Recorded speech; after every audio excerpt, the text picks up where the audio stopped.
Team India ഇപ്പോഴിതാ ICCയുടെ ലോക test ചാമ്പ്യൻഷിപ്പിൽ വീണ്ടും ഒരിക്കൽ കൂടി ഫൈനൽ സ്വപ്നം കാണുകയാണ്.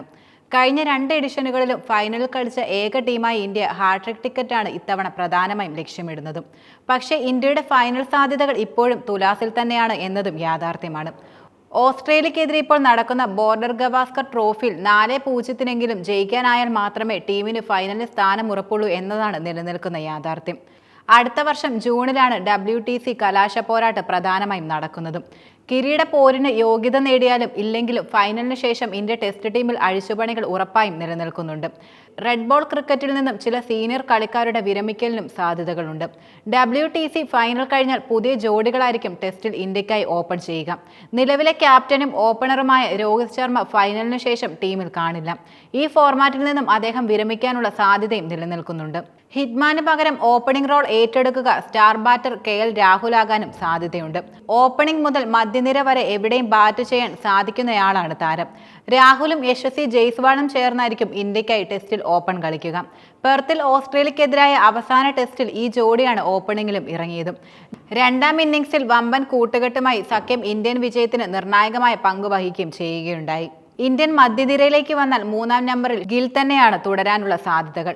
പക്ഷെ 4-ാം നമ്പറിൽ ഇതിഹാസ താരവും മുൻ ക്യാപ്റ്റനുമായ വിരാട് കോഹ്ലി കാണാനുള്ള സാധ്യതയുമില്ല. രോഹിത് ശർമ്മയ്ക്ക് പിന്നാലെ അദ്ദേഹം ടെസ്റ്റിൽ നിന്ന് വിരമിക്കൽ പ്രഖ്യാപിക്കാനുള്ള സാധ്യതകൾ നിലനിൽക്കുന്നുണ്ട്. അപ്പോൾ 4-ാമനായി ആരെന്നതാണ് ഇന്ത്യക്ക് മുന്നിൽ നിലനിൽക്കുന്ന ഒരു ചോദ്യം. സർഫറസ് ഖാൻ എന്നിവരാണ് ഈ റോളിലേക്ക് പ്രധാനമായി മത്സരിക്കുന്നത്.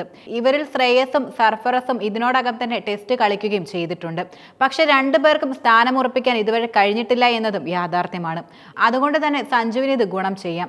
സഞ്ജുവിന്റെ അഗ്രസീവ് ശൈലി ഇഷ്ടപ്പെടുന്ന ആളുകൂടിയാണ് കോച്ചായ ഗൗതം ഗംഭീർ. ടെസ്റ്റിനായി തയ്യാറായിരിക്കാൻ അദ്ദേഹത്തോട് ഗംഭീർ അടുത്തിടെ ആവശ്യപ്പെടുകയും ചെയ്തിരുന്നു. ഇവയെല്ലാം ചേർത്ത് വായിക്കുമ്പോൾ ടെസ്റ്റിൽ സഞ്ജുവിന് വിളിയെത്തുമെന്നത് ഉറപ്പായ കാര്യമാണ്. 5-ാമതായി വിക്കറ്റ് കീപ്പർ ഋഷഭ് പന്തിനായിരിക്കും അവസരം ലഭിക്കുന്നത്. റെഡ് ബോൾ ക്രിക്കറ്റിൽ അദ്ദേഹം ഉണ്ടാക്കുന്ന ഇമ്പാക്റ്റ് വളരെയധികം വലുതാണ്.